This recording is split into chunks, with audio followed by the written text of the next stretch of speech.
This is a video that I've been sitting on for a while and have been wanting to do, but basically had a bunch of other things get in the way. Also, I got a new headset for Christmas for voice recordings, so hopefully the quality of my recordings will be improved now, starting with this video. This video is a fun little thing I wanted to do that pit the masters of a very unconventional variety of lightsaber combat against each other to determine who was the true master of it. So without further ado, let us begin. Lumiya versus Githany.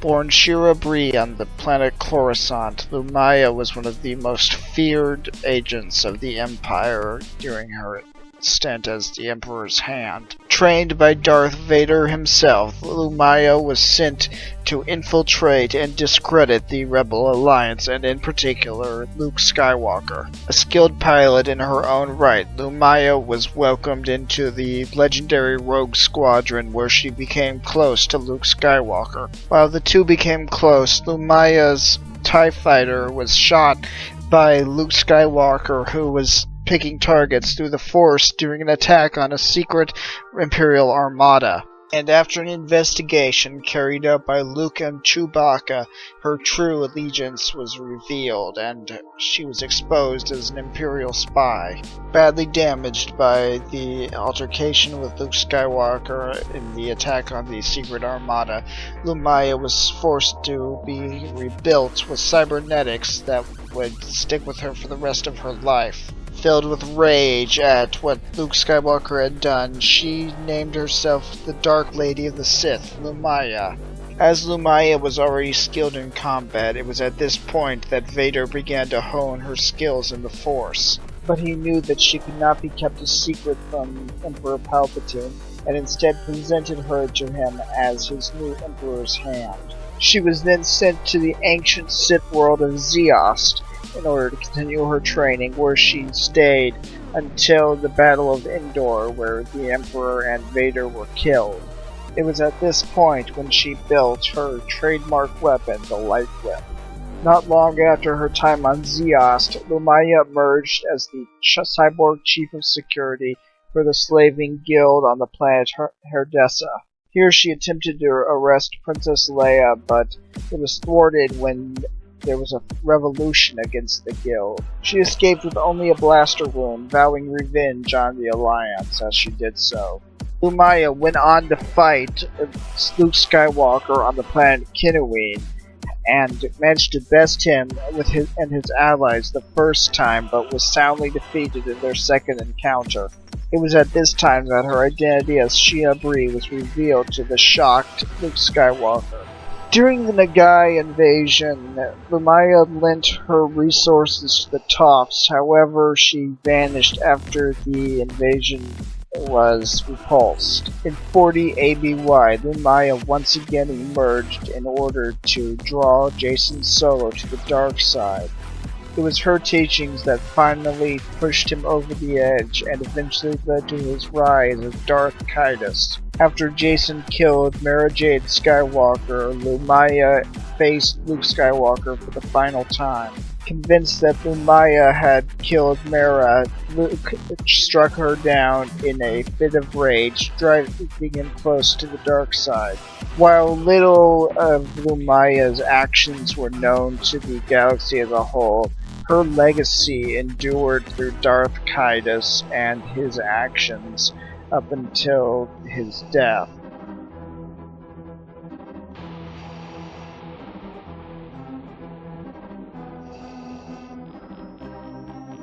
Born over 1,000 years before the Battle of Yavin, at the height of the new Sith Wars, Githany was given over to the Jedi Order at a young age to be trained in the ways of the Force.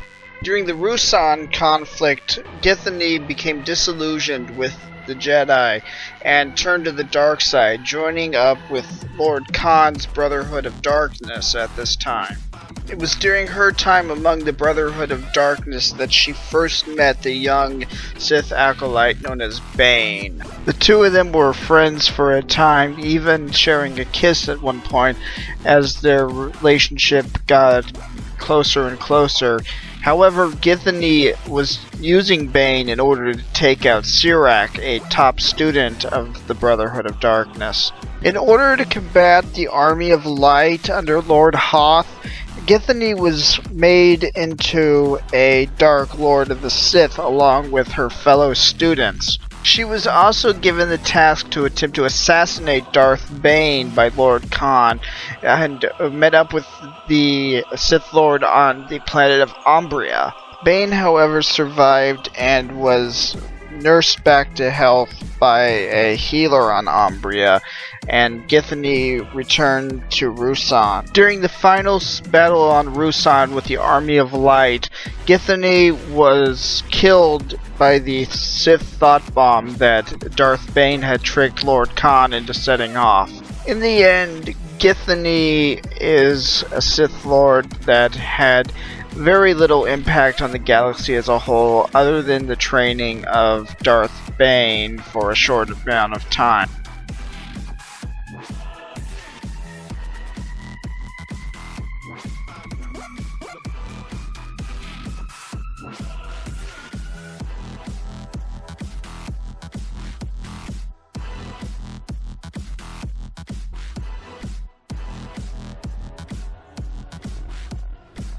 Lumiya was a human female who was approximately in her 60s or 70s at the time of her death at the hands of Luke Skywalker. In addition, much like Darth Vader or Darth Malgus, Lumiya's body was so damaged from her encounter with Luke Skywalker that she required massive cybernetics just to stay alive. Like most Sith throughout history that have had to use cybernetics, this is both a benefit and a hindrance to Lumiya. On one hand, this means she is vulnerable to electrical attacks, and her armor and cybernetics, if targeted in just the right way, would hurt her more than anyone else would. On the other hand, it means that she is both incredibly strong and incredibly durable, as she was able to hold her own against Luke Skywalker, Mara Jade, and other members of the Jedi Order on multiple occasions. This certainly gave her an advantage when it came to her lightsaber abilities, or in this case, Lightwhip abilities, because it was a highly offensive weapon and should certainly not be discounted. In the end, despite Lumiya's advanced age putting her past her physical prime, her cybernetics in many ways made up for this, and she was certainly a strong contender in terms of physical ability.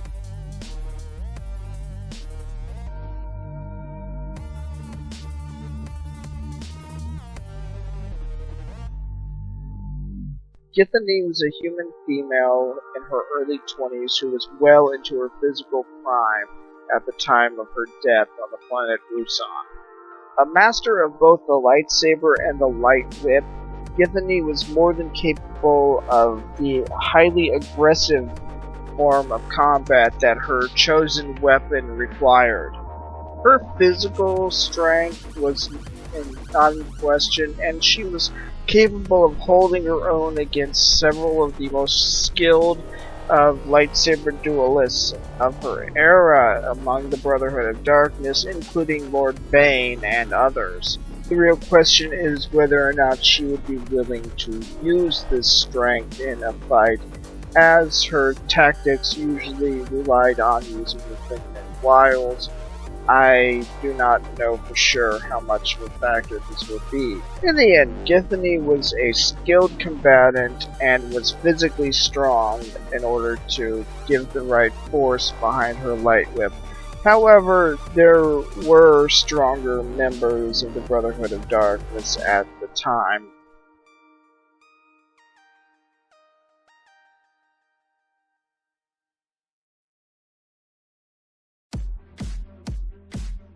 Now, this is a rather difficult call to make. On one hand, Lumiya is past her physical prime, and she has weakness in the regard to her cybernetics. But on the other hand, those same cybernetics give her a strength edge beyond that of which Githany would be able to demonstrate.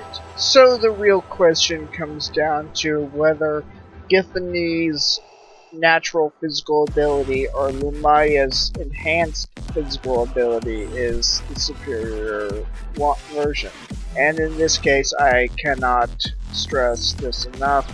The fact is that the cybernetics does give Lumiya the advantage.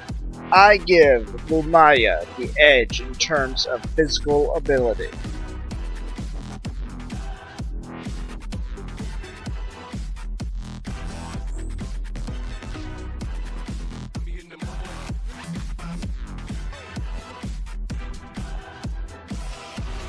A master of the rarely used weapon known as the Lightwhip, Lumiya's lightsaber form is not known, but it most likely, because of the aggression required by the weapon that she chose to use, is Form 7, Juyo. The single most aggressive form of lightsaber combat, Juyo was marked with highly aggressive attacks and a complete lack of defense, a similar tactic to what any true master of the Lightwhip would use. It is also worth mentioning that Juyo requires the user to have a working knowledge of one of the other forms of lightsaber combat, and given her training under Darth Vader, I suspect that in Lumiya's case, this would be Form 5, Xian/Djinn So. However, this will not be a factor as she did not use a standard lightsaber at this point in time. For all its strengths, the fact is that the Lightwhip has two serious weaknesses that has to be addressed. First off, there is the fact that it has no defensive capability. It is a purely offensive weapon, which is why it works well with Juyo. In addition, it is possibly weak against Jarkai dual blade fencing, as both Luke Skywalker and Mara Jade were planning to employ this against Lumiya. In the end, Lumiya was a purely offensive duelist, and there's really not much else that can be said about her.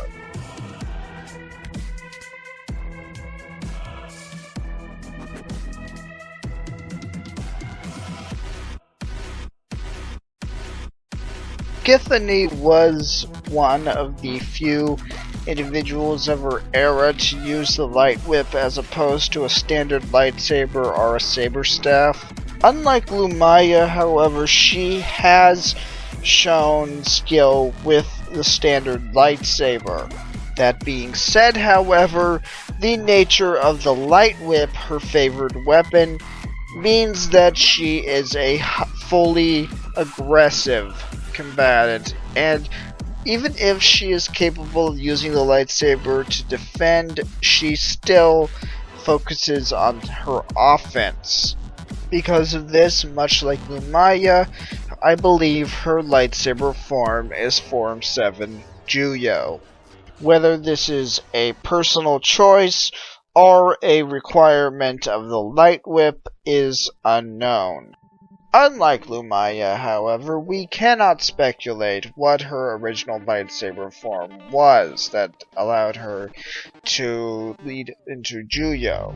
In the end, Githany was a purely offensive duelist and should not be discounted despite her weaknesses in choice of form.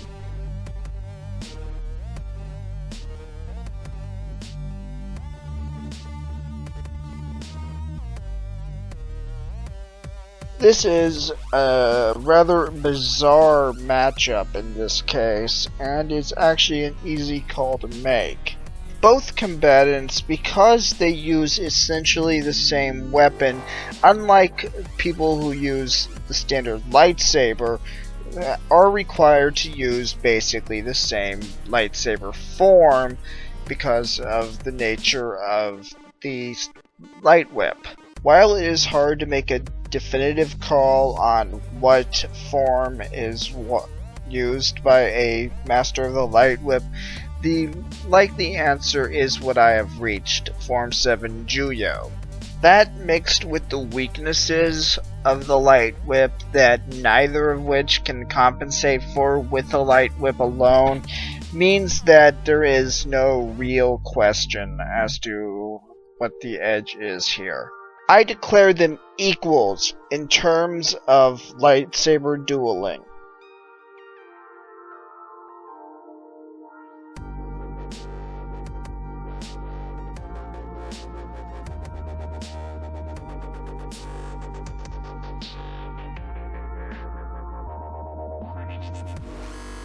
In terms of Force abilities, the fact is that Lumiya was greatly hindered by her cybernetics, much like other Force users like Darth Vader. For example, she had a working knowledge of both battle meditation and Sith battle coordination, however, neither of which could be done fully because of her cybernetics. By contrast, however, she was incredibly skilled in both telepathic and telekinetic attacks, almost matching Darth Vader in the latter. She also had the gift of farsight, as well as being able to deflect attacks with the Force, and was capable of various ways to manipulate people, either mentally or emotionally. But her most prominent talent lay in her use of Force illusions. She was skilled in this to the point where she was able to conceal her appearance from even the most skilled of Jedi Masters. And she can create phantoms in the Force that spanned across the galaxy, even though it drained her strength. All in all, while Lumiya was considerably weakened by her required prosthetics in terms of the Force, she was still incredibly skilled with her Force abilities, and this made her a dangerous opponent.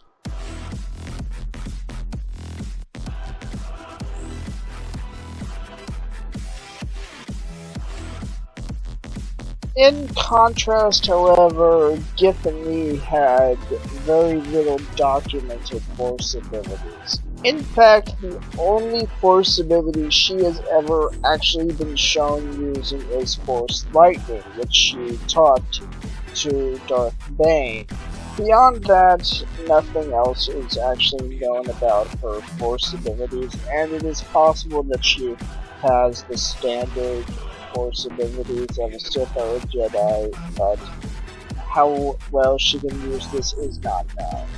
In the end, Githany is a bit of an unknown quantity in terms of the Force, and while she was skilled with Force Lightning, we do not know much else about her.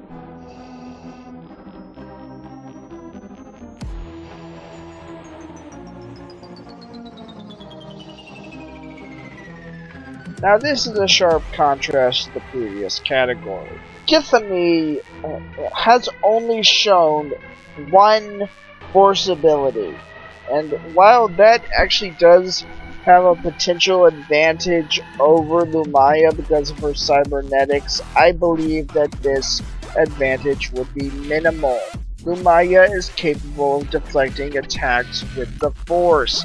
While she has no defense with the Lightwhip, she does have Force defenses and is more than likely capable of blocking Force Lightning with something such as Tutor Menace. Added on top of that, Lumiya's ability to create Force illusions, which Githany has shown no defense against. Lumiya gains the edge in terms of Force abilities.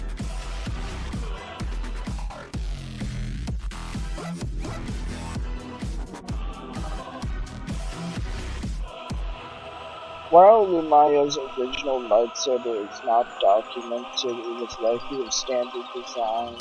However, at this point in her life, she had become well associated with her Lightwhip, a weapon of pure offensive power. The Lightwhip gave her many advantages in combat as well as disadvantages such as the lack of defense and the vulnerability to Jarkai.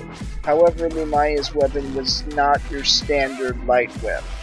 She built it out of the nearly indestructible Mandalorian iron combined with Kyber crystal fragments to make it an incredibly deadly weapon. In the end, Lumiya's weapon was built with one purpose in mind: to kill as effectively as possible, and the fact is that it succeeded in this regard.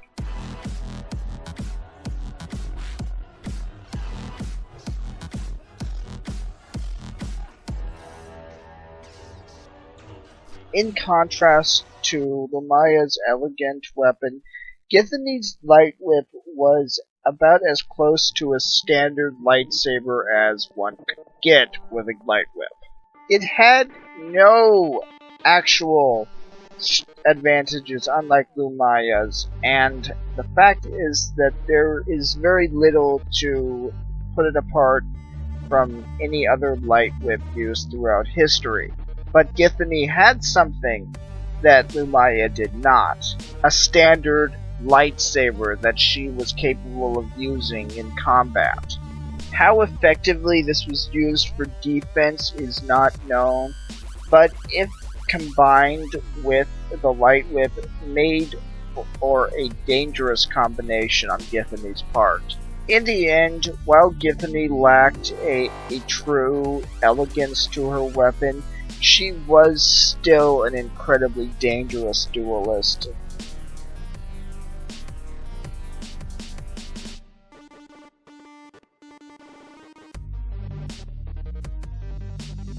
Now this is actually a bit of an irony. This would normally be a clean cut. They are equal in this category, except for one factor. Githany has a lightsaber that she can use to back up her Lightwhip. While she has never been shown using both at the same time, so it is probable that she would not use it to defend herself in addition to the Lightwhip. She would probably fall back to it if she would lose her Lightwhip. This can only be negated if she is disarmed and then stopped before she can reach her lightsaber, but there is no real question as to who gains the advantage. Githany gains the edge in terms of equipment.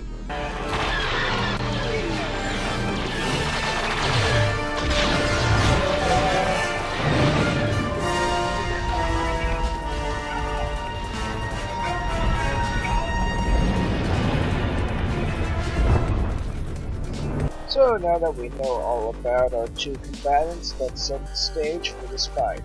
For a location, it will take place on Korriban in the Valley of the Dark Lords around the time that Lumiya is beginning to train Jason Solo. Drawn there by the rumors of a Sith Lord hiding among the ancient ruins, Lumiya arrives at the old Korriban Academy looking for answers to what she had heard. It is there that she is confronted by Githany, and it is at that point that the two women draw their Lightwhips and the battle begins. Lumiya cracks her Lightwhip, but it's caught by Githany's own weapon. The pure offensive power of the Lightwhip, meaning that neither of them can defend against the other's attack, but instead Lumiya manages to catch Githany's with her own. Githany tries to pull back on her Lightwhip in order to free it from Lumiya's grip, but Lumiya just holds strong, and resulting in a bizarre tug-of-war between the two Sith women. Githany sends torrents of force lightning at Lumiya, forcing the elder Sith lady to break her concentration and deflect the attack.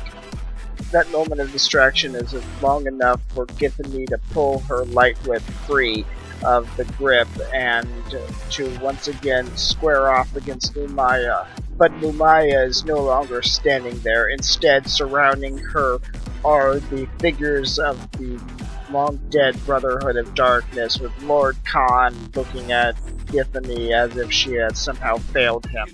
Githany cries out, trying to defend her actions that led her to escaping the thought bomb at the end of the 6th Battle of Busan, but the figures around her just stand in stony silence.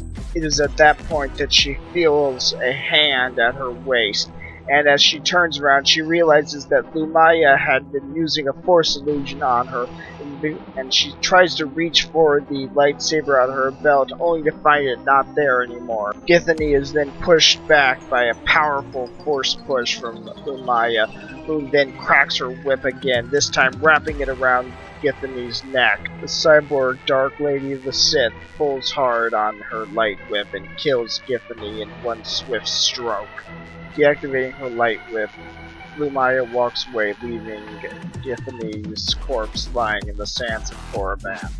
In the end, I declare Lumiya, Dark Lady of the Sith, the victor and the true master of the Lightwhip. Well, there you go, everybody. This was a video that I've been wanting to do for a while, like I said, and I'm glad I finally got it done. I hope you all enjoyed, and of course, as always, this is only my opinion. And if anyone wants to disagree, feel free to leave a comment. I will think you're crazy because I don't really think there's that much of a contest here. Got a big announcement before I go. Next video, I am doing my first Star Wars What If. I am hoping to get this done around the same time I'm done with this video, and if I am, it will be out in a couple of days, so just be patient. If not, I will get that out as soon as possible. I will not tell you guys what will happen in this What If. It will be big. That is all I'm going to say. Just look forward to it. So yeah, I'll see you guys next time. Bye.